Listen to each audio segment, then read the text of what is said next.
அனைவருக்கும் வணக்கம். இன்னைக்கு வீடியோல செயின் ஸ்டிச் ஃப்ளவர் எப்படி பண்றாங்கறத பத்தி பார்க்கலாம். இந்த ஃப்ளவர் பண்றதுக்கு 2 ஸ்டிட்ச் நமக்கு தெரிஞ்சிருக்கணும். Chain stitch, double crochet. இந்த ஸ்டிட்ச் தெரியாதவங்க டிஸ்கிரிப்ஷன்ல chain stitch, double crochet video link கொடுத்திருக்கேன். வீடியோவை நீங்க பார்த்து ஸ்டிட்சை நல்லா கத்துக்கிட்ட பிறகு இந்த ஃப்ளவரை ட்ரை பண்ணி பாருங்க. செயின் ஸ்டிச் ஃப்ளவர் பண்றதுக்காக நார்மலா ஃபேன்சி ஸ்டோர்ல கிடைக்கக்கூடிய 15 ரூபாய் உள்ளன் 2 கலர் எடுத்திருக்கேன். உங்களுக்கு விருப்பமான கலர் ஒன்று எடுத்துக்கோங்க. உள்ளன் கட் பண்றதுக்கு scissor, crochet needle any size நீங்க எடுத்துக்கோங்க. நான் 3.5 mm ஹூக் தான் எடுத்திருக்கேன். முதல்ல ஃப்ளவரோட நடுப்பகுதியில இருந்து தான் ஸ்டார்ட் பண்ண போகும். இது போல டிசைன் போடுறதுக்காக இந்த கலர் உள்ளன் எடுத்திருக்கேன். செயின் ஸ்டிச் 4 செயின் ஸ்டிச் போடணும்.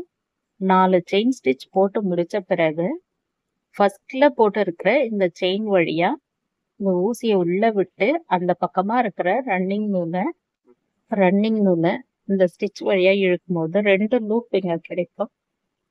ரன்னிங் நூலை எடுக்காம இந்த லூப் வழியா எடுத்தோம்னா இது போல சின்னதா ஒரு வட்டம் கிடைக்கும். இந்த வட்டத்துக்கு நடுவுல ஒரு சின்ன ஹோல்ஸ் இருக்கு. இந்த ஹோல்ஸ் வழியா தான் ஊசியை உள்ள விட்டு டபுள் க்ரோச்செட் பண்ண போறோம். டபுள் க்ரோச்செட் போடுறதுக்காக 3 செயின் ஸ்டிச் போடணும். 3 செயின் ஸ்டிச் போட்டது ஒரு டபுள் க்ரோச்செட்டா கணக்கெடுக்கணும். இப்போ இந்த வட்டத்துல நடுவுல இருக்கிற இந்த ஹோல்ஸ் வழியா தான் ஊசியை உள்ள விட போறோம். வட்டத்துக்கு உள்ள ஊசியை உள்ள விட்டு அந்த பக்கமா இருக்கிற ரன்னிங் நூலை மேலே இழுக்கும் பொழுது 3 லூப் ஊசியில இருக்கும். முதல் 2 லூப் வழியா ரன்னிங் நூலை எடுக்கணும். அடுத்த 2 லூப் வழியா ரன்னிங் நூலை எடுக்கும் பொழுது ஒரு டபுள் க்ரோச்செட் கிடைச்சது. 3 செயின் ஸ்டிச் போட்டது ஒரு டபுள் க்ரோச்செட் கணக்காச்சு. அடுத்த டபுள் க்ரோச்செட் போட்டாச்சு. இப்போ 3வது டபுள் க்ரோச்செட் போட்டதுக்காக ஊசியை வட்டத்துக்குள்ள விட்டு இருக்கேன். ரன்னிங் நூல் எடுத்திருக்கேன். 3 லூப் ஊசியில இருக்கு. முதல் 2 லூப் வழியா ரன்னிங் நூலை வெளியே எடுக்கணும். அடுத்த 2 லூப் வழியா ரன்னிங் நூல் எடுக்கணும். இந்த வட்டத்துல 3 டபுள் க்ரோச்செட் போட்டிருக்கேன். 3 செயின் ஸ்டிச்சை ஒரு டபுள் க்ரோச்செட்டா கணக்கு எடுத்துட்டு அடுத்த 2 டபுள் க்ரோச்செட் போட்டிருக்கேன். இந்த வட்டத்தை சுத்தி 9 டபுள் க்ரோச்செட் போடணும். மொத்தம் 12 டபுள் க்ரோச்செட் நமக்கு வர்றது போல இருக்கணும். முதல்ல போட்டு 3 செயின் ஸ்டிச்ல ஒரு ஸ்லிப் ஸ்டிச் போடணும். மேலே இருக்கிற செயின் ஸ்டிச் வழியா ஊசியை உள்ள விட்டு ரன்னிங் நூலை வெளியே இழுத்து இந்த ஸ்டிச் வழியா எடுத்தோம்னா ஸ்லிப் ஸ்டிச் கிடைச்சாச்சு. 12 டபுள் க்ரோச்செட் இந்த வட்டத்தூர்ல போட்டு முடிச்ச பிறகு இது போலதான் இருக்கும். இப்போ இந்த லைன் முடிஞ்சாச்சு. இந்த கலரை நம்ம கட் பண்ணி எடுக்கணும். அதுக்காக இந்த நூலை கட் பண்ணிட்டு இந்த கட் பண்ண இந்த நூலை மெதுவா இந்த நூல்ல இருந்து அப்படியே மேலே இழுக்கணும். ஊசி வழியா எடுத்தோம்னா இது போல வந்துடும். இந்த பேட்டர்னை அப்படியே திருப்பிட்டு பின்பக்கமா இருக்கிற ஸ்டிச் வழியா இந்த நூலெல்லாம் இழுத்து விட்டோம்னா அது நமக்கு கிளீனா இது போல வந்துடும். இப்போ இந்த ரவுண்ட்ல செயின் ஸ்டிச் ஃப்ளவர் செய்ய போறோம். அதுக்காக முதல்ல இந்த கலர் நூல் எடுத்திருக்கேன். இதுல ஃபர்ஸ்ட் ஸ்லிப் ஸ்டிச் ஒன்று போட்டுக்கலாம். ஃப்ளவரோட சென்டர் பாயிண்ட் நம்ம ஏற்கனவே போட்டு முடிச்சிருக்கோம்.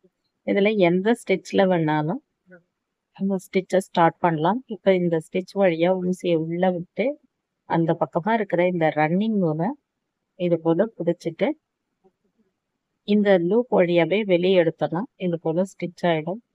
இதுக்கப்புறம் 11 செயின் ஸ்டிச் போடணும். 11 செயின் ஸ்டிச் ஒரே அளவா போடுங்க. அப்பதான் நமக்கு இந்த ஃப்ளவர் அழகாவே இருக்கும். 11 செயின் ஸ்டிச் போட்டு முடிச்ச பிறகு பக்கத்துல இருக்கிற ஸ்டிச்ல ஊசியை உள்ள விட்டு அந்த பக்கமா இருக்கிற நூலை மேலே இழுக்கும் பொழுது 2 லூப் கிடைக்கும். இந்த 2 லூப்ல இந்த லூப் வழியா மேலே இழுத்தோம்னா ஒரு பெட்டல் நமக்கு கிடைச்சாச்சு.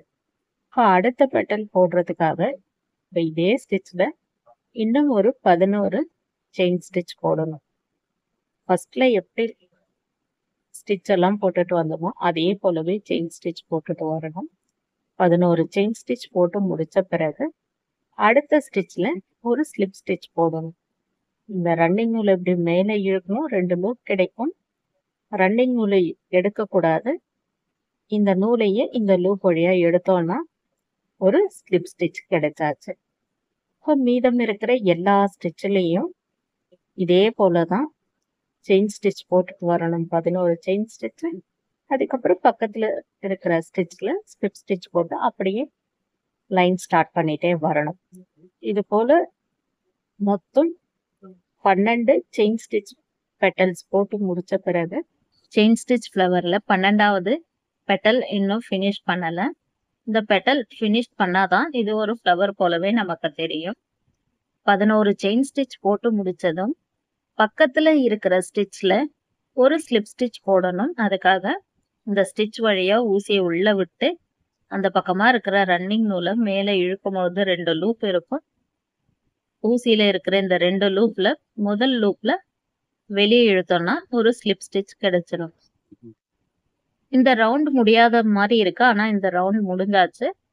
இப்போ ஃபர்ஸ்ட் போட்டிருக்கிற இந்த ஸ்லிப் ஸ்டிச்சில் மறுபடியும் ஒரு ஸ்லிப் ஸ்டிச் போட்டு ரன்னிங் நூலை கட் பண்ணி எடுத்த பிறகு இது போல இருக்கும். இந்த சந்தை வழியா ஊசியை விட்டு இந்த ரன்னிங் நூலை மேலே இழுத்தோம்னா இது போல இருக்கும். எக்ஸ்ட்ரா நூலை இந்த ஃப்ளவருக்கு பின்னாடி ஸ்டிச்ல சொருகி விட்ட பிறகு அழகான செயின் ஸ்டிச் ஃப்ளவர் நமக்கு கிடைச்சாச்சு. செயின் ஸ்டிச் ஃப்ளவர் எப்படி போடணுன்றத நான் சொல்லி கொடுத்துருக்கேன்.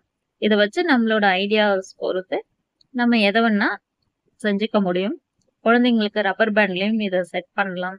செயின் ஸ்டிச் ஃப்ளவர் நிறைய செஞ்சுட்டு 5, 4, 3, 2, 1 இது போல ஒரு பக்கத்துலயும் இதே மாடல் இன்னொரு பக்கத்துலயும் போட்டு ஒரு வாசல் தோரணமாகவும் செய்ய முடியும். நம்ம ஐடியாக்கு எப்படி எல்லாம் உருவாகுதோ அது போல இந்த ஃப்ளவரை நம்ம யூஸ் பண்ணிக்க முடியும். இன்னைக்கு வீடியோல செயின் ஸ்டிச் ஃப்ளவர் எப்படி போடணுன்றத பத்தி நான் உங்களுக்கு சொல்லி கொடுத்துருக்கேன். இந்த வீடியோ உங்களுக்கு யூஸ்ஃபுல்லா இருக்கும்ட்டு நான் நம்புறேன். வீடியோ பிடிச்சிருந்தா லைக் பண்ணுங்க.